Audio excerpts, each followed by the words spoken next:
Good morning students. आज हम पढ़ेंगे एमएससी प्रीवियस फिजिक्स के अंदर क्लासिकल मैकेनिक्स को। और यूनिट जो है वो हमारे पास सेकंड नंबर चल रही है। और जो टॉपिक है वो है हमारे पास application of Hamiltonian Jacobian equations. Application of Hamiltonian Jacobian equation हम आज डिस्कस करेंगे। तो इसके अंदर हमने एक एप्लीकेशन तो पढ़ लिया था, इससे पहले 2 क्लासों के अंदर हमने केवल एक एप्लीकेशन पढ़ा था। और जो अगला एप्लीकेशन है, देखिए, application of Hamiltonian Jacobian equations, जिसमें पहला है सिंपल हार्मोनिक ऑसिलेटर जो हमने कंप्लीट कर लिया। और जो सेकंड है वो है ए पार्टिकल फॉलिंग फ्रीली, यानी कि कोई भी पार्टिकल है जो फ्रीली क्या कर रहा है, गिर रहा है। साथ में ये भी ध्यान रखेंगे कि ये हमारे पास ग्रेविटेशनल फोर्स के अंदर मोशन करता है। ये पार्टिकल फॉलिंग फ्रीली, तो ये फ्रीली कहाँ गिर रहा है? तो ये अर्थ की बात करेंगे, इसकी बात करेंगे, अर्थ सिस्टम की बात करेंगे, अर्थ सिस्टम की बात करेंगे। अर्थ के ऊपर ये फ्रीली गिर रहा है। तो आज का जो टॉपिक रहेगा वो हमारे पास रहेगा ए पार्टिकल फॉलिंग फ्रीली। ठीक, तो मैं लिख देता हूँ। जो दूसरा एप्लीकेशन है आपके पास, a particle falling freely, a particle falling freely. अब देखिएगा, हम यूज़ कर रहे हैं हैमिल्टोनियन जैकोबियन इक्वेशंस। तो हैमिल्टोनियन जैकोबियन इक्वेशन के अनुसार हमारे पास होता है एच प्लस का del S upon del T equal to 0। तो यहाँ पर हम एच यानी कि हैमिल्टोनियन सबसे पहले क्या करेंगे, काउंट करेंगे। तो हम ये मान के चलेंगे कि हमारे पास एक पार्टिकल जो है वो ऊपर से नीचे की ओर आ रहा है, तो उसकी काइनेटिक एनर्जी और पोटेंशियल एनर्जी कितनी होगी। तो आप यहाँ पर लिखेंगे, let us consider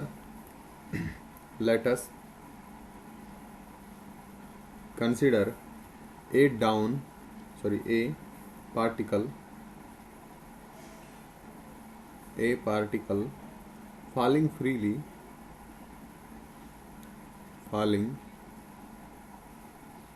freely downward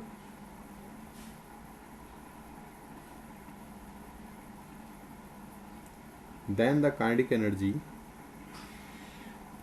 let's like downward on earth, then kinetic energy of the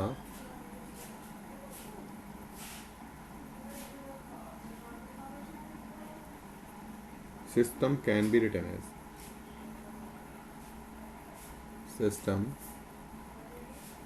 be written as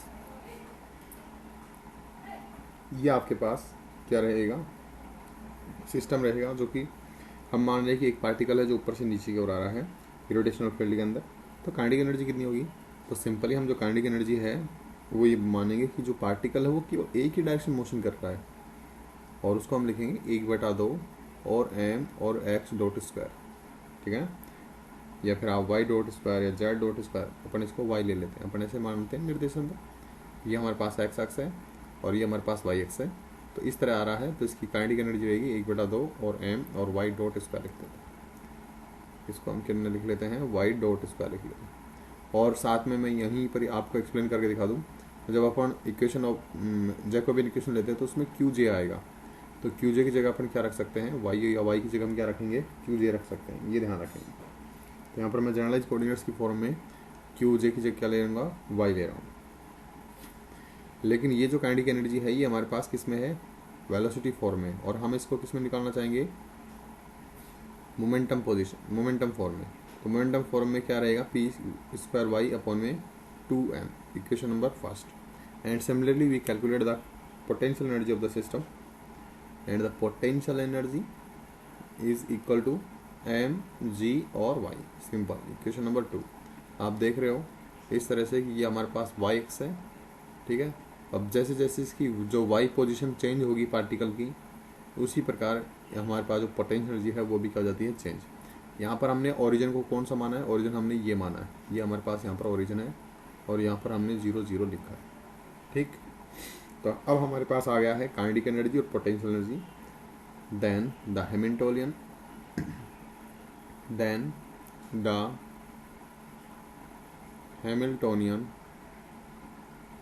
is, तो हैमिल्टोनियन हमारे पास क्या होगा, हैमिल्टोनियन होगा H equal to P square upon में 2m या पी वाई स्क्वायर अपॉन में 2m plus का M G Y, equation number 3 देंगे इसको। अब हम बात करते हैं हैमिल्टोनियन जैकोबियन इक्वेशन की। Now we using Hamiltonian Jacobian equation, ठीक है। तो हमारे पास होता है h प्लस का del S upon del T equal to 0। यहाँ तो s की जगह f लेते हैं, तो यहाँ पर हम f नहीं ले रहे, s ले रहे हैं, और s भी क्या कहलाएगा, जनरेटिंग फंक्शन। जनरेटिंग फंक्शन हम इसको बोलेंगे। और ये ध्यान रखेंगे कि देखो जो s है वो f है, वो इसलिए नहीं ले रहे क्योंकि f एक तरह से फोर्स को रिप्रेजेंट करता है। f किसको रिप्रेजेंट कर रहा है, फोर्स को रिप्रेजेंट कर रहा है, इसलिए हम यहाँ पर f की जगह s ले लेते हैं।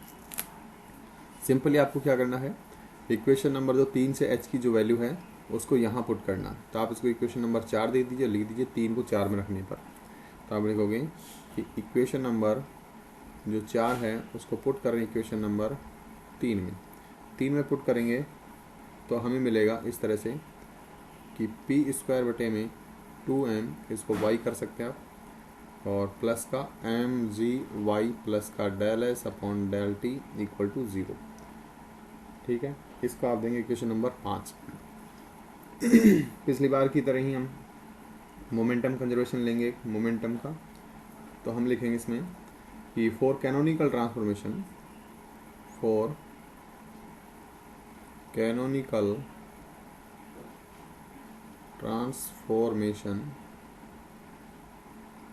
तो हमारे पास रहेगा कि जो पी जे है वो रहेगा del S upon del Q J, या फिर सिंपली आप देखो इसको पी लिख लो।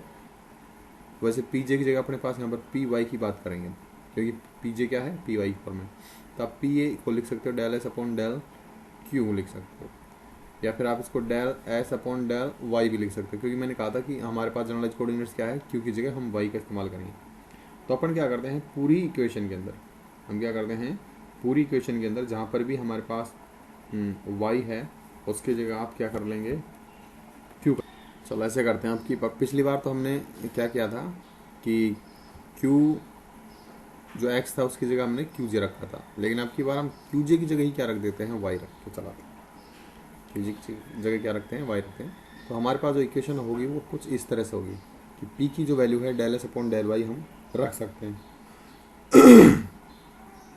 तो यहाँ पर जो p की वैल्यू है, यहाँ पर ये p या पी वाई एक ही चीज़ को रिप्रेजेंट करता है। तो आप इसको यानी कि इक्वेशन नंबर 6 को आप समीकरण नंबर 5 में रख दीजिएगा। तो हम लिख रहे हैं कि हम इक्वेशन नंबर 6 को रख रहे हैं इक्वेशन नंबर 5 में रखेंगे। तो हमारे पास 5 कुछ इस तरह जाएगी 1/2m del S upon del Y का स्क्वायर एंड प्लस का एम जी वाई प्लस का del S upon del T equal to 0। आपको बस ये ध्यान रखना है यहाँ पर जो कोऑर्डिनेट्स है और यहाँ पर जो कोऑर्डिनेट्स है वो सेम होने चाहिए। या तो आप यहाँ पर क्यू जे कर लीजिए, या फिर यहाँ पर वाई और वाई कर सकते हैं। दोनों में कोई डिफरेंट नहीं, क्योंकि इक्वेशन जो मोशन आएगी वो आपके पास सेम आएगी, उसमें कोई चेंज नहीं आ सकता। अब हमारे पास एक इक्वेशन आ गई, इसको हम देंगे इक्वेशन नंबर 7, और पहले की तरह ही हम इसका क्या मानेंगे, सॉल्यूशन। ये एक डिफरेंशियल इक्वेशन है और डिफरेंशियल इक्वेशन का क्या रहेगा, सॉल्यूशन रहेगा। हम लिखेंगे let the solution of above equation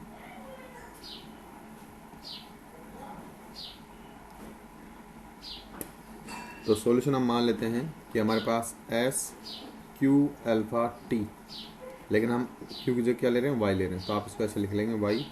तो आपके पास रहेगा डब्लू वाई टी माइनस का अल्फा टी, ये क्या रहेगा, एक सॉल्यूशन रहेगा। तो सॉल्यूशन को यदि हम वापस इस समीकरण में रखते हैं तो ऑब्वियसली बात है हमें वैल्यू चाहिए। तो हमें वैल्यू किसकी चाहिए, हमें एक इसकी चाहिए और एक इसकी चाहिए। आप इसको अलग से कैलकुलेट कर लेंगे तो आप लिखेंगे del S upon del Y.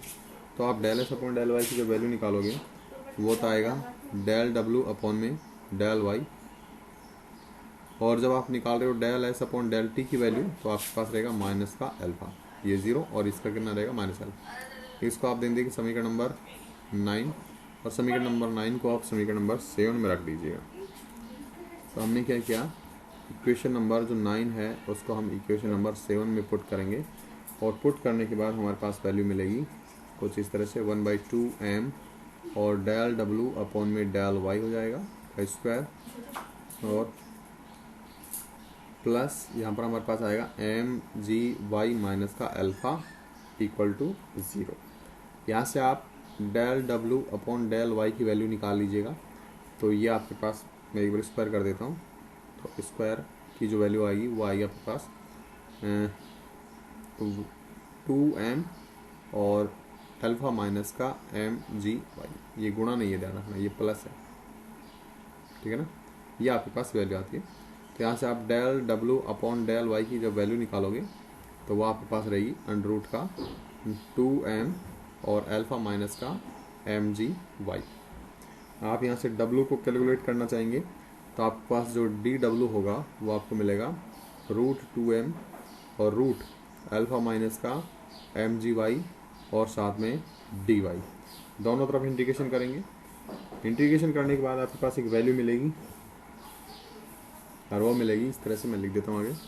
जब इंटीग्रेशन करेंगे ना तो ये मिलेगा कि W बराबर रूट 2m और इंटीग्रेशन अंडर रूट का अल्फ़ा माइनस का M G Y D Y plus का सी कॉन्स्टेंट। इसको आप अगली इक्वेशन दे दीजिएगा। कितनी आ गई थी हमारे पास, 9 आ गई थी ना, तो ये कितनी हो जाएगी 10। अब 10 की जो वैल्यू है, इक्वेशन जो 10 है वो W की वैल्यू को हम इक्वेशन नंबर 8 में रखेंगे, जो कि हमारे पास सॉल्यूशन है। जब ये सॉल्यूशन है इसमें यहाँ W रख देंगे तो हमारे पास एक S की वैल्यू आ जाएगी। तो हम S की वैल्यू कैसे निकालेंगे कि S वाई अल्फ़ा टी की जो वैल्यू आ जाएगी वो होती है W, और W की वैल्यू हम निकाल चुके हैं। ये रहेगी अंडर रूट का 2m को यहीं लिख दीजिए आप, और इसको अंडर रूट में, और अल्फ़ा माइनस का एम जी वाई और साथ में डी वाई प्लस का सी माइनस का अल्फ़ा टी आपके पास बच जाएगा,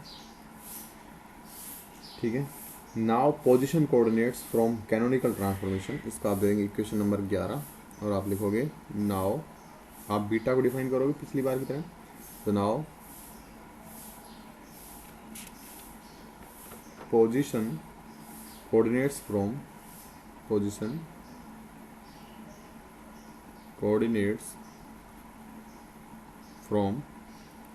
कैनोनिकल ट्रांसफॉर्मेशन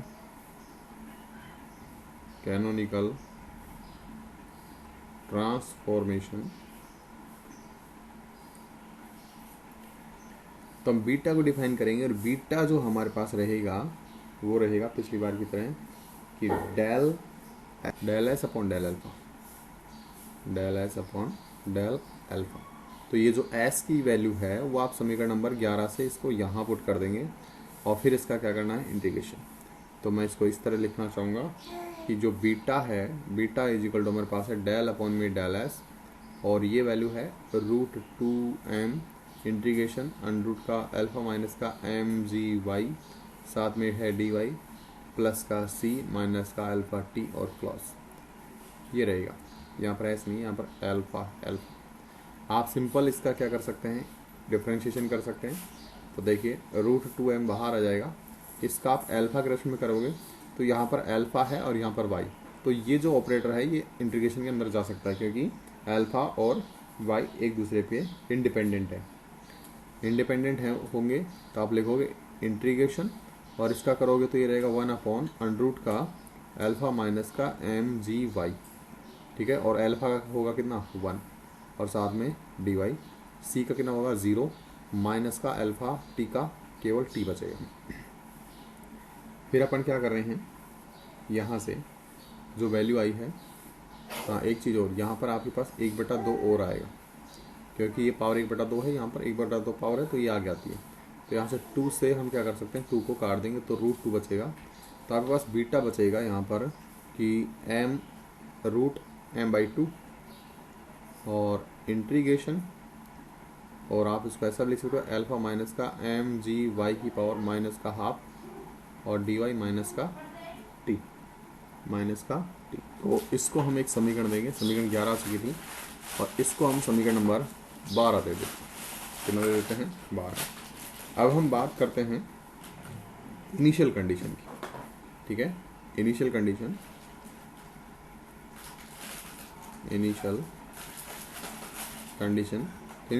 रहेगी कि t बराबर 0 पर आपके पास जो पोजीशन है वो भी कितनी रहेगी, y0।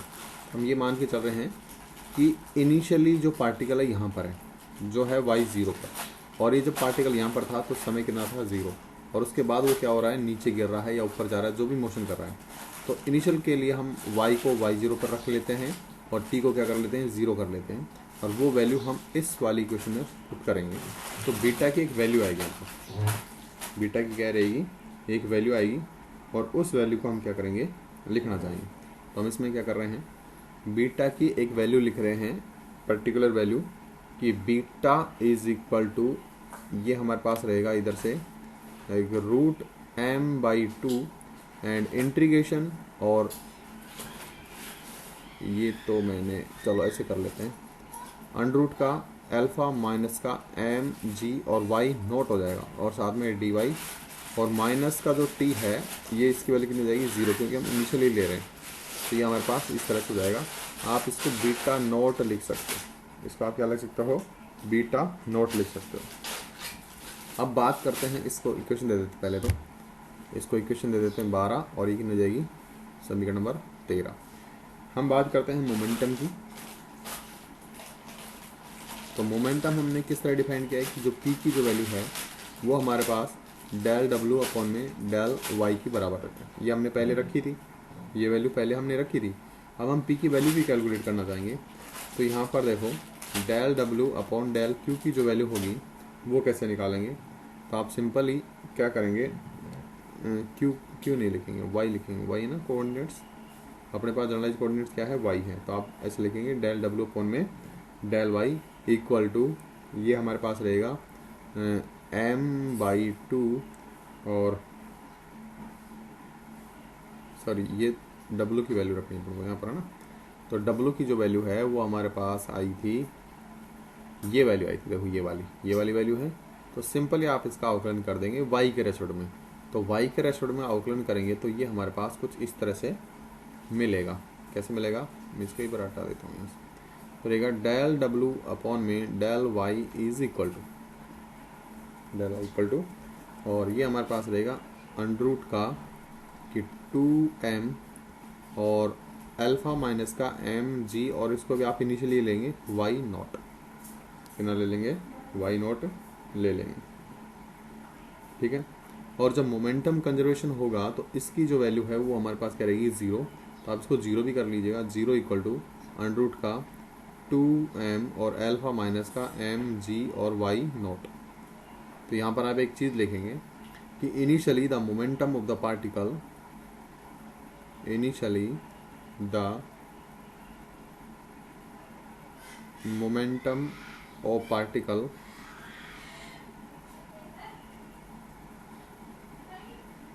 इज 0, क्योंकि इनिशियली हमारे पास कोई वेलोसिटी नहीं होती। और काइनेटिक एनर्जी की जब आप बात करते हो तो आप लिखते हो 1/2 और m और x डॉट स्क्वायर, जिसका आप p² अपॉन 2m में लिखते हो। जब कोई वेलोसिटी नहीं है तो वेलोसिटी कितनी हो जाएगी, वेलोसिटी का डॉट 0, ठीक है ना, यानी कि पार्टिकल के अंदर कोई मोशन नहीं है तो x डॉट की वैल्यू 0, और जब 0 होगा तो मोमेंटम में कितना हो जाएगा, 0। तो हम इनिशियली कंडीशन के लिए यहाँ पर y0 ले लेते हैं, और यहाँ पर इसकी वैल्यू, ये आपके पास देखो मोमेंटम की वैल्यू है, और ये मोमेंटम कितना ले रहे हैं, 0 ले रहे हैं। तो यहाँ से आप वैल्यू निकालोगे किसकी, अल्फा की। तो यहाँ से आप सिंपली देखो आपके पास क्या आया, आपके पास आया कि √2m और अल्फा माइनस का mg और y0 इक्वल टू 0। तो ये तो 0 नहीं हो सकता, ये 0 होगा। तो ये 0 होगा तो अल्फा इक्वल टू कितना रहेगा, mg और y0 मिलेगा आपको। इसको आप इक्वेशन नंबर 14 दे दीजिएगा, और इस इक्वेशन को आप रखेंगे वापस जो हमारे पास सॉल्यूशन आया था उसके अंदर, और सॉल्यूशन आया था ये, देखो यहाँ पर आपके पास एल्फा आ रही है समीकरण नंबर 13 में, तो इस एल्फा को यहाँ रख देंगे। तो इक्वेशन नंबर हम 14 का इस्तेमाल कर रहे हैं इक्वेशन नंबर 13 में, ठीक है। इसमें करेंगे 13 में, तो हमें मिलेगा beta is equal to under root का m/2 इंटीग्रेशन अल्फा की वैल्यू रखोगे तो कितनी है mg/y0 माइनस का mg और y की पावर -1/2 और माइनस का t, इस माइनस टी को भी इधर लेके आ जाएंगे आप और साथ में यहाँ पर है d और y, ठीक। तो अपन क्या कर रहे हैं, t को इधर लेके आते हैं तो बीटा प्लस का t हो जाएगा। यहाँ पर हम क्या करते हैं m/2 और यहाँ से mg और mg को कॉमन ले लेते हैं, तो इंटीग्रेशन और ये रहेगा हमारे पास mg की पावर 1/2 माइनस का, और यहाँ पर रहेगा y0 माइनस का y की पावर -1/2 dy। यहाँ से आप देखेंगे कि ये नीचे है, यानी कि अपने पास किस तरह से है, √m/2 है इंटू 1/√mg है। तो m से m कैंसिल हो जाएगा, m से m क्या हो जाएगा, कैंसिल हो जाएगा, नीचे कितना बचेगा 2g। तो आपको मिलेगा बीटा प्लस का t इक्वल टू 1/√2g और 2g और इंटीग्रेशन y0 माइनस का y की पावर -1/2 और साथ में dy। इसको देंगे इक्वेशन नंबर 15, ठीक है। नेक्स्ट स्लाइड देखिए।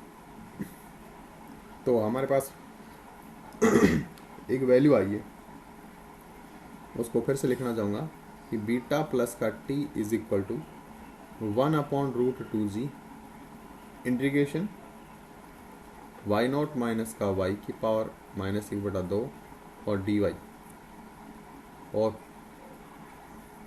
dy, ये हमारे पास वैल्यू आ चुकी थी। आगे देखिएगा, एक चीज़ और रहेगी, पीछे रहेगी। देखो यहाँ पर हम एक इंटीग्रेशन कोएफिशिएंट और लेंगे। जब ये वैल्यू रखोगे तो आपके पास यहाँ पर एक इंटीग्रेशन कोएफिशिएंट c हो रहा है, यहाँ पर आप साथ में c को और लेके चलेंगे, ठीक है। तो हमारे पास कुछ इस तरह आएगा, ये आएगा प्लस का c और इसको हम इक्वेशन देंगे 15 दी थी पीछे, 15 ही रहेगी। तो आप यहाँ पर c की वैल्यू को पुट कैलकुलेट करोगे तो at point t equal to 0 then y equal to y0, और इस टाइम हमारे पास जो मोमेंटम है डेल w अपॉन में डेल y वो भी कितना रहेगा, 0 रहेगा। तो आप लिखोगे, सारी वैल्यू पुट कर दीजिए। तो बीटा टाइम कितना है, 0 है, इसमें आप वैल्यू पुट करोगे किसकी, y की, y0, तो ये पूरा ही 0 हो जाएगा। तो यहाँ पर कितना बचेगा, c। तो आपके पास c बराबर क्या मिला, बीटा। इसको आप 16 दे दीजिए और इक्वेशन नंबर जो 16 है उसको आप इक्वेशन नंबर 15 में रख दीजिए। तो आपको कुछ इस तरह से मिलेगा कि बीटा प्लस का t is equal to √1/√2g integration, और ये है y0 माइनस का y की पावर -1/2 और dy प्लस का c था और c की वैल्यू आई है ये बीटा। तो बीटा से यहाँ पर बीटा क्या हो जाएगी, कैंसिल हो जाएगी, बीटा से बीटा क्या हो जाएगी, कैंसिल। आप सिंपल इसका इंटीग्रेशन और कर दीजिएगा तो इधर मिलेगा आपको t is equal to 1/√2g।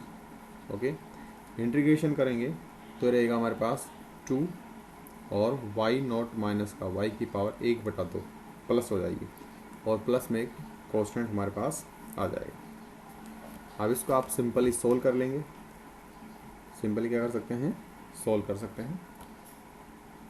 देखिएगा,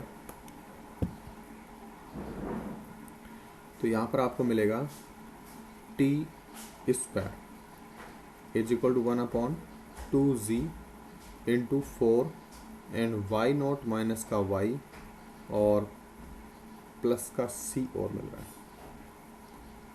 ऐसे करेंगे, इसको आप ऐसे कर लीजिए, t माइनस सी का होल स्क्वायर कर लीजिए, उसको उधर लेकर। अब ठीक है, अब आपको देखो यहाँ से y की वैल्यू चाहिए केवल, तो आपको मिलेगा, ये कट जाएगा यहाँ से और ये मिलेगा 2 टाइम्स, और y0 माइनस का y इज इक्वल टू मिलेगा कि g अपॉन में 2 और t माइनस का c का स्क्वायर, और y आपको मिलेगा ये जी अपॉन में 2 और टी माइनस सी का स्क्वायर, और यहाँ पर आप देखोगे कि वाई नॉट की जो वैल्यू है इसको आप माइनस करेंगे और इसको आप प्लस नोट करना है। एक बार और पसंद कर दीजिए तो आपके पास मिलेगा कि y इज इक्वल टू, तो आपको y कैसे लेना है पॉजिटिव, तो आप माइनस की इधर भेज देंगे, ठीक है ना। तो ये दोनों ही कैसे हो जाएंगे, माइनस हो जाएंगे। तो आपको मिलेंगे माइनस का g अपॉन में 2 और t माइनस का c का स्क्वायर और माइनस का y नॉट, या फिर आप इसको ऐसे भी लिख सकते हो कि y नॉट माइनस के और प्लस करेगा g/2 और t माइनस का c का स्क्वायर। यहाँ से आप एक माइनस कॉमन ले सकते हैं, फिर ये प्लस का हो जाएगा, तो आप इसको लिख सकते हैं इस तरह से। तो देखो ये हमारे पास क्या आती है, इक्वेशन ऑफ मोशन आ जाती है। तो यहाँ पर ये तो हमारे पास इनिशियली पोजीशन है, उसके बाद हमारे पास ये, तो एक जो पाथ आएगा वो एक तरह से पैराबोलिक आएगा, पैराबोलिक फॉर्म में हमारे पास ये पाथ आता है। ये स्ट्रेट लाइन की बात करें तो ये हमारे पास क्या है, path of the particles, path of the particles, और ये आपके पास आंसर आ जाता है। तो आज की वीडियो में हम इतना ही पढ़ेंगे। वैसे ये जो टॉपिक था होने वाला तो ये 2 में था, 2 वीडियो में, लेकिन मैंने इसको जल्दी जल्दी करा करके और इसको एक में करवा दिया है। फिर भी यदि आपको कोई समस्या है तो आप मेरे को कमेंट सेक्शन में कमेंट करके बोल सकते हैं। मिलते हैं अगले वीडियो में, तब तक के लिए गुड डे।